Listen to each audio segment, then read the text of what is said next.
the clip of How do you say, it's Weinstein or Weinstein? I'm not too I'm sure. not sure, man, with the correct pronunciation of the Weinstein name, but yeah, we'll go with the Weinstein. I like embellishing I'll the use it Stein. interchangeably, Yeah, depending yeah, on how. okay.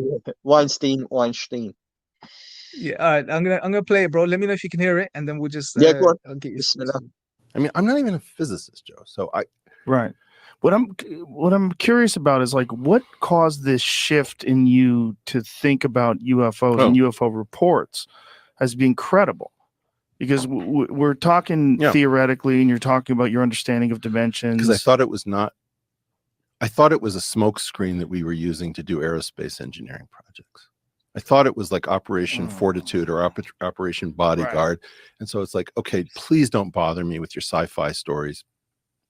It's space opera, for the same reason that I don't go into a Scientology center and spend all my time thinking about Xenu. I'm not going to spend all my time worried about space opera. And what changed?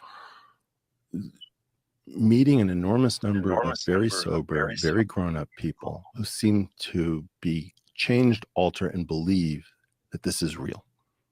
I have met an enormous number of people now who've had personal, firsthand, like sober people who've had crazy firsthand encounters. I don't understand how they're doing this as actors. Very often it's unwanted. It ruins their lives. It's sad. I ended up in San Marino at Lou Elizondo's invitation, and then Lou couldn't come, so I ended up speaking in Lou's place at a UFO meet. It was crazy. But I met so many people who were just like, Eric, let me explain my experience to you. And I'm just not prepared for these highly detailed stories that have so much similarity one to the next. Like the Skinwalker Ranch thing on the History Channel. It looks incredibly junky, put out by Prometheus Entertainment.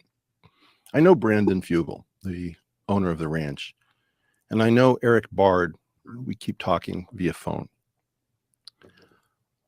Eric Bard is like almost the only other person who has some idea of what differential forms are, tensor analysis is. He's a sober, normal human being sitting out there on a ranch trying to figure out what the hell he's looking at. I don't think he's lying to me. And I don't think Brandon is lying to me. And then you hear their stories, like the Gary Nolan thing. I was completely unprepared. Have you dealt with Gary? No. I watched him on Lex, though. I think Gary told me a story where he's like dealing with a subject. He's a medical guy, and that's how he got involved with this. And, somehow the medical person that he is talking to a subject who says, I encountered a spinning disc in the sky or whatever, and a ball of light comes in. Oh, brother, another one of these stories. And he's like, the ball of light entered my body and I was in pain, but I was okay. And it exited and whatever. And then Gary looks at the person and there's a path of necrosis exactly where the person describes this thing entering and exiting. Like, I think it's sufficient to stop there, bro, because he goes on. But I think, well, there's a couple of interesting things he mentioned there that we can sort of discuss and break down a little bit. It's not in this clip, but it was in the other clip where he mentions that Harris and him were both called, and Harris saw after a few calls, gave up on the whole thing, and this guy continued to persist waiting. And I think you highlighted this already in regards to why he may have continued to wait for his invitation, I guess. But anything else you want to sort of mention in regards to that? Yeah, so in that particular thing, he talks about another doctor who's been researching this for some time, which is Gary Nolan. Who is a world expert on I'm not going to claim to know exactly what he's a world expert, but I believe it's some sort of microbiology and research in that field. And he is the one who's mentioned in the book written by another doctor, Dr. Pasulka, or Professor Pasulka, actually. He was a professor who was here in Oxford, but I believe she's now in America, Maryland, I think, one of the universities there. She's a professor. But he's mentioned in her book as James, but it's actually Gary Nolan is the person in the book. So, and it does talk about some of his research into cases where people have been medically affected by the phenomena, which then starts going into the other sides. It's not just something in the sky, even though it might be a light that passes through, but it has effects on people. But yeah, him particularly, hearing that as well, these are all the things that led to compelling him to want to get more into it, to know more about it. There is real science to be researched, and he's a celebrity. he's a scientist, but at the end of the day, he's inquisitive, and that real part of him, that part inside him, he's laughed and joked and took the mick and probably foo-fooed so many things throughout his life related to this type of thing, related to the phenomenon. But now, at this age that he's at now, he's kind of got a whiff of the pie, and he wants to eat. Smells good, something new. Is that Gary Nolan you're talking about, right? No, this is Weinstein now. Gary Nolan, I think he is kind of part of it.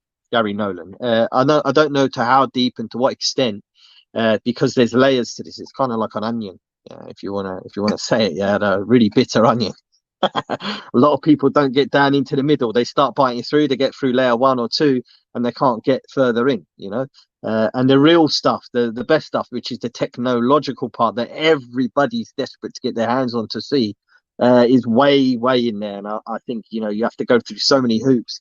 You basically have to be a ghost, I think, to get in there. No family, no friends, willing to lock yourself up for 24 hours a day for long periods of time. Yeah, so I don't know, but Weinstein, he smelt the pie, and he's heard people talking about the flavors, of the pie. So he wants a piece of the pie, and I think that's why he carried on it in the one you're talking about. He mentions that he's been in contact still for the last 3 years with a person. He didn't give up, so to speak, as it's alleged that Harris gave up. And like I said to you, that's only what we're hearing from Weinstein. It's not confirmed. Maybe he is still in contact with them, Harris. I don't want to talk on behalf of him. Maybe he's in there and he's part of it. Maybe he has turned his back and completely walked away. We don't know for sure. And I'm sure that if you were told to keep it quiet and you were in there, most people are going to kind of keep it quiet. We can see that. And putting your ear to the glass on the wall, you only get the murmurs of it. You don't really get the full picture. So anyway, going back to Weinstein, he's kept in contact, as he mentioned in the other video. He said, I've been keeping in contact for the last 3 years because he wants to know. He's got the bug, he's got the flu, he's now sick with it, and he wants to get to the bottom of it. And I think patience is a virtue in this sense, and us Muslims, we know about sabr. So these people haven't got the patience. He's a big celebrity dude, normally he walks into places and they're all not falling down to give him the red carpet treatment. But in this particular case, he feels like he's the daddy-o scientist. I'm the A-class physicist here, or the A-class scientist, excuse me.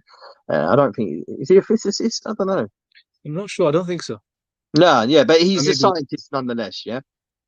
And, he feels like people like him should be part of it.